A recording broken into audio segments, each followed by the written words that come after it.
Thank you for tuning in. My name is Liam, and today I'm going to be showing you the 5 things that you should do or buy after purchasing the 12428. This is a new series. Let's see how it goes. This is called Buyer's Guide.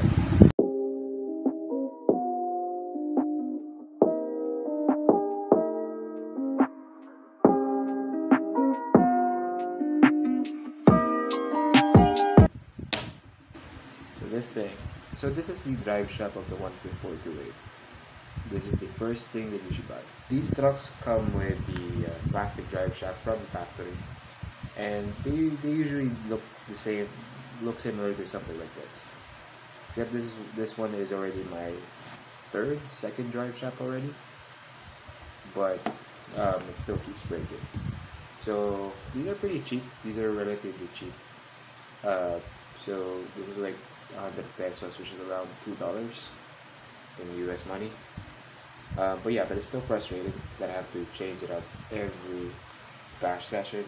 When you add up the cost of having to replace these every time, it kind of adds up to a fortune, or a small fortune at least. So what you would need to buy is at least 2 drive shafts, so that when the plastic one breaks, you can easily change it out. Second thing that you should buy would be, well, this is really just at least my suggestion, Lipo Battery. This is like a 2S 2200 milliamp Lipo. This is pretty relatively cheap, like around 500 pesos, which is I think $10 in US dollars. I don't know in which country you are, but it does vary from country to country or territory to territory. But usually these do provide a little bit more punch than the stock 12428 battery. Plus, this gives you a longer playtime because it's 2200 milliamp hours, and this one is only 1500. Does it say 1500? Yeah, it is 1500. And this is a Lion Butt battery. So this is not LiPo. LiPos usually look like this, these square things, which are pretty common in I think old school phones is what I last saw one of these. But as you can see, they're square. They have 2 cells layered on top of each other, and they do provide a higher discharge rate, which means more power than your stock Lion battery. Now I know I'm gonna get heat for recommending this, because they have some 12428 owners have had complaints about the stock ESC of this, but I think it's more of the earlier models of the 12428 than the newer ones, which came out around I think 2018. This is the post 2018 model, so it can definitely handle 2S. Some of the older 12428 versions which had a different ESC cannot handle the 2S Lipo, and apparently the post 2018 one or 2017 I think would, I do believe, handle it. But and I'm assuming if you're watching this video you haven't bought a 12428 yet, and if you have, why are you watching this? But if ever that you're going to be buying a 12428 in 2022, it's probably going to be the post 2018 version with the better ESC. So number 2, 2S Lipo. Number 3, oil-filled shocks. So as you can see, if you do know, so oil-filled shocks I think is a standard with hobby grade RCs. I think it should be, but this came from the factory with the what they call friction dampers. It's pretty much a spring wrapped over a shaft, basically. So this one, this is the cheapest I can find actually. These were like 268 pesos for a set front and rear, which comes around like less than $5. So welcome to the third world country. They did arrive with no oil in them at all, and I can't really find any cheap silicone oils for some reason in this country. Let me know in the comments if you can link me to somewhere where I can buy silicone oil for these. But I filled these up myself with something else. This is motor oil that is in here, but as you can see, great dampening. Look at that. The other side is pretty much more significant. So look at that, amazing. So yeah, oil-filled shocks. Number 3. Is that number 3? I forgot. But yeah, oil-filled shocks. Number 4. This is something that you don't really see on the video, but I'll be showing you. And I'm taking this wheel out for a reason. If anyone is asking about what wheel these are Pro-Line dirt hogs on Desperados, I think. These were given to me by a friend, so I can't really afford these because they're very expensive. Pro-Lines, if you know, they're quite expensive, but yeah, I was lucky enough to be provided one. And there it is. Aluminum hub carriers and C-hub carriers. So the stock ones are like similar to the chassis. It's a stretchable plastic, which is fine, but they do tend to be a bit sloppy when you're steering, especially when you have these big wheels on. I did keep the plastic links just to have like a weak port for it, but for the only thing that I do recommend changing out the metal would be the hub carriers and the C-hub, which kind of holds the all the links together in one piece. So yeah, metal C-hub carriers. Oh, and I did forget to mention, use like Loctite for this, for these, because if you don't, they tend to come out, and if you tighten them too much, they're gonna strip out like immediately. Ask me how I know. So yeah, so these are if ever that you're gonna be buying metal C-hub and hub carriers, be sure to buy Loctite, or make sure that you already have some. I had to buy these because I don't really use Loctite for some reason, because I work on cars and I don't really use them. But yeah, metal C-hub and hub carriers for the bearings, and then like. And number 5, the last thing but not the least. So this is something that you can just do for free, depending on your availability for it. But it's literally just greasing the diffs, front and rear. Because apparently these things out of the factory don't have grease in them, or minimal grease. Yeah, they tend to wear out easily, their gears. So putting grease in them will definitely make them last longer. And so far I've had good experience with greasing the diffs. It's pretty much easy, you just have to remove the thing.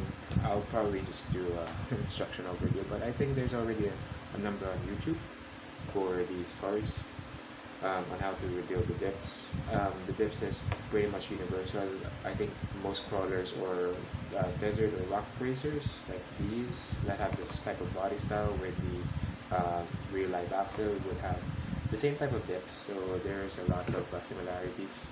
I mean, WL toys get design influence from the high-end RCs, and which is good because some of the parts, or the premium parts for those expensive RCs, can be fitted on these cheaper ones.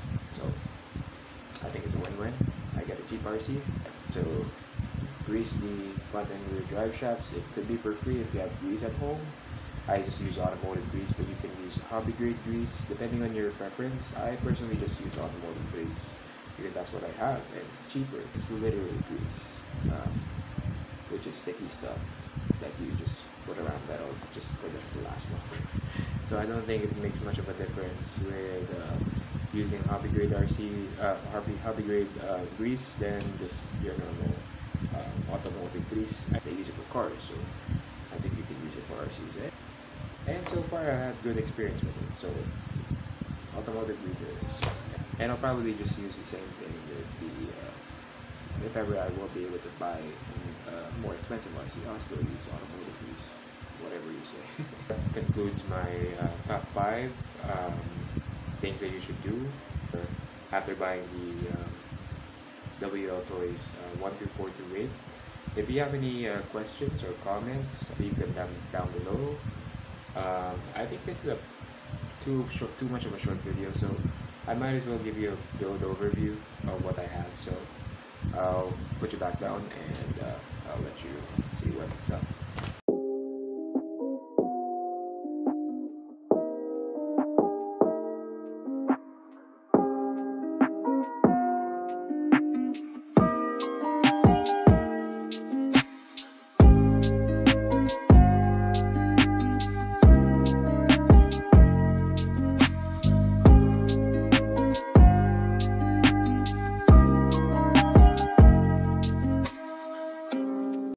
So POV, I'm holding you. I'm just kidding. So far, what I've had here is upgraded the motor to a 550 motor.